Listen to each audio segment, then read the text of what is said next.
Hello everyone and welcome back to the book club. Today we're joined by author Edith Zeitlberger, whose latest book Fractures and Hinges is out on 15th April. Edith joins us today to talk a little bit more about the book. Welcome, Edith. Hi Sarah, hi Camille. Thank you for inviting me on your show. I really appreciate it.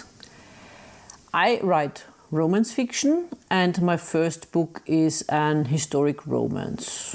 I actually started my writing with fan fiction stories because I read a lot of them and finally started to write my own before I gave writing a novel a try. In my stories, it is all about romance. Guilty as charged. Heartache, heartbreak, finding love or finding love again, that's what it is all about. I'm a sucker for romance, to be honest, I have to admit it. Thanks for joining us today. I'd like to start by asking you to tell us a little bit more about Fractures and Hinges and what inspired you to come up with the story. Well, Fractures and Hinges has been published, or rather self-published, as Imperial Whites in 2012. And for its 10-year anniversary, it has been expanded, rewritten and also translated into German. And both editions, the English and the German one, will be published at the same time by Launchpoint Press. So, Fractures and Hinges is a romance novel set at the beginning of the 20th century, in 1903 to be precise. This makes it also a historical romance or romance novel. One of the main characters is Eleanor, the Duchess of Darnsworth, a well-respected lady of society and an accomplished horse breeder. But the memory of a tragic loss haunts Eleanor's every waking moment. And on a visit to Vienna, she encounters our other main character, Countess Sophie von Hagendorf, an unconventional younger woman. Loss and a fateful accident have left quite literal scars on Sophie. And so it begins. And before you ask, no, I'm sorry, I do not ride, nor have I ever dreamt of being a rider, and neither am I a big horse lover. Cat lover? Yes. Horse lover? Not really. I have to admit I know nothing about horses whatsoever. The idea or inspiration for the story came from one of my fan fiction stories that is called The Science of Fashion. So basically, I stole a little bit from myself. Some of the supporting characters were inspired by TV shows such as Upstairs, Downstairs, one of my guilty pleasures. Especially the dynamic between the family and the servants. Why did you choose to write a historical romance? As I already mentioned, everything started with one of my fan fiction stories that is set in the Devil Wears Prada universe. I liked some of the character traits in this story, but I wanted it to be an original one, of course. Another reason for choosing a setting in the past is that I like history. I studied history at university, and books with an historical setting are always the first ones I'm drawn to. Background information on some of the characters were also inspired by real events from the past. So for example, when Eleanor talks about the footmen and about their past, the event she mentions was real. It really happened. Is everything in it absolutely plausible, especially where relationships and family constellations are concerned? Probably not. But it's fiction, and not a non-fiction book about society in 1903. Coming back to Vienna for a minute, can you tell us about a must-have Viennese delicacy? Where to begin?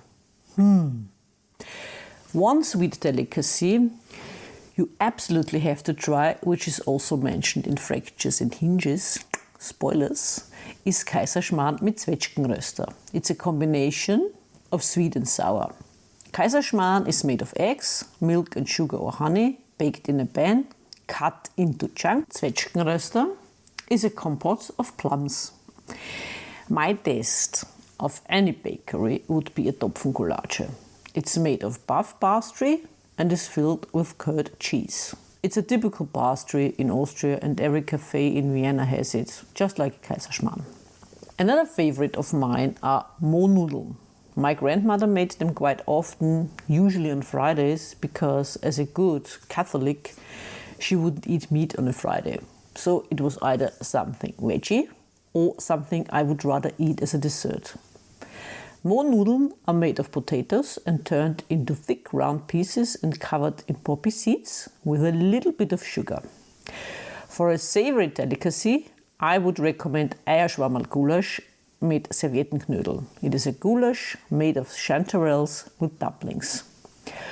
Although the dumplings here are a bit different from the dumplings you have. If you stay in Vienna during the summer and you eat meat and eat pork, let's not forget the Stelze or knuckle of pork and a beer at the Schweizer Haus in Prater. It's a must if you stay in Vienna. Well, now I'm hungry, to be quite honest. Can we have a break? Which character, which part of the book did you enjoy writing the most? That would be definitely my main characters, Eleanor and Sophie, of course. But I also have a soft spot for quite a few of the supporting characters, to be honest. Eleanor, for example, is this sophisticated high society woman, and at first glance you might mistake her for another of the usual aloof, noble women. But bit by bit we find out there is more to her as a person than meets the eye. Especially Eleanor's Italian grandmother is one of my favorites, but also the cook and the housekeeper. Julia, Eleanor's grandmother, is full of spunk. She has reached an age where she can say what she wants and what she thinks. And she does, believe me, she does. Cook and housekeeper are our dynamic duo.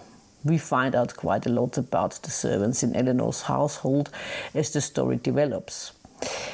Also, some of the things that I mentioned in the past were inspired by real events as well. Not just the footman, but also our butler, who is also an original. Are you able to share a favorite scene from the book? I actually have two, but one of them would give too much away about our main characters. Spoilers! The second one I can certainly share. It's Eleanor's first ride with her adult children in the Prater, a very large park in the middle of the city.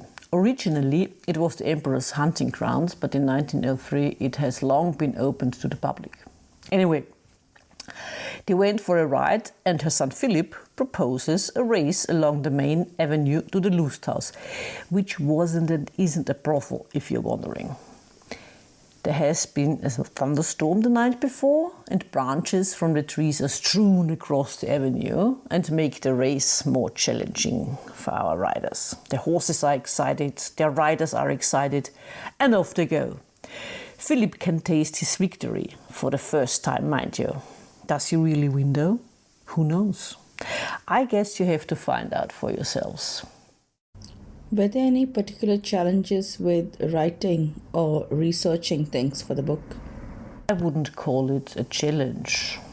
I was very keen to get the details right. For example, what kind of bathroom facilities had there been in a house like Eleanor's? Also, how old were the servants, especially the girls that came to Vienna to work as maids for the people like Sophie's father? And what happened to them after they lost their position in such a household? But I guess more so the question of fashion, to be perfectly honest. The men were easy to dress, but the women, goodness. How to describe the correct kind of dress, the colors and accessories, that was really a pain. I was looking for different kinds of dresses from the period, and when I found something I thought suitable, I really tried to describe it so you can imagine it. I hope it worked. Describing the horse race in the Prater was a piece of cake compared to that. What have you got planned next with writing? That would be a contemporary novel with conflict, misunderstandings, family, a little bit of fun in between. Let's wait and see how that turns out. And it will be set in Bristol. I hope I get it right. Do you have a message for your readers? If you like an enjoyable read and a Saturday afternoon and can be bothered to read something historical, please give it a try. Make sure the Easter Bunny puts it in your nest, because that's when it will be out. Easter in 2022. Thank you for joining us today, Edith. It was great to talk to you. If you would like to order Edith's new book, Fractures and Hinges, the pre-order link is in the description below. Thank you for joining us today and look forward to chatting again soon.